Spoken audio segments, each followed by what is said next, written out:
दोस्तों स्वागत है मेरे चैनल में आप लोगों का। तो मेरे जितने बड़े भाई बहन और माता पिता हैं मैं उनको प्रणाम करना चाहती हूँ। और मैं आप लोगों को एक बहुत ही प्यारा पचरा गीत सुना रही हूँ। मेरा गाना अच्छा लगे तो वीडियो को लाइक शेयर सब्सक्राइब जरूर करना। और मेरी तरफ से आप लोगों को हैप्पी नवरात्रि। बसवा कटाई कान्हा बासिया बजावे हो बजावे लागना।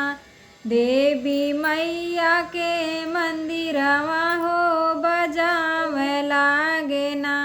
देवी मैया के मंदिरवा हो बजावे लागना।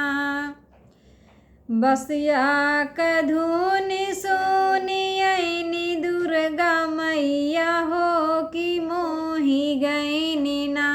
कान्हा क सांवरी सूरतिया देखी मोही गईनी ना। कान्हा क सांवरी सूरतिया देखी मोही गईनी ना। बसवा कटाई कान्हा बासिया बजावे हो बजावे लागना। काली माई के मंदिरवा हो बजावे लागना।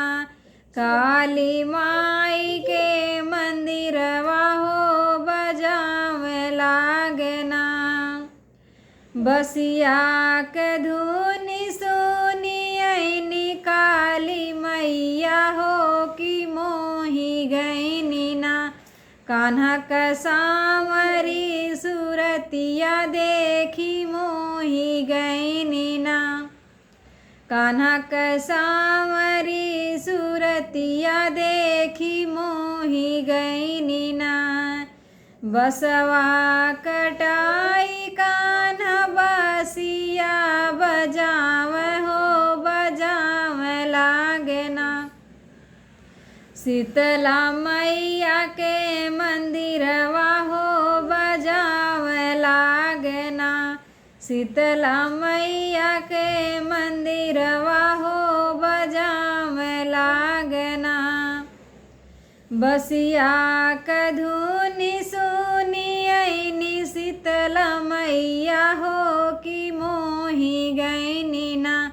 कान्हा क सांवरी सूरतिया देखी मोही गईनी ना। कान्हा क सांवरी सूरतिया देखी मोही गईनी ना।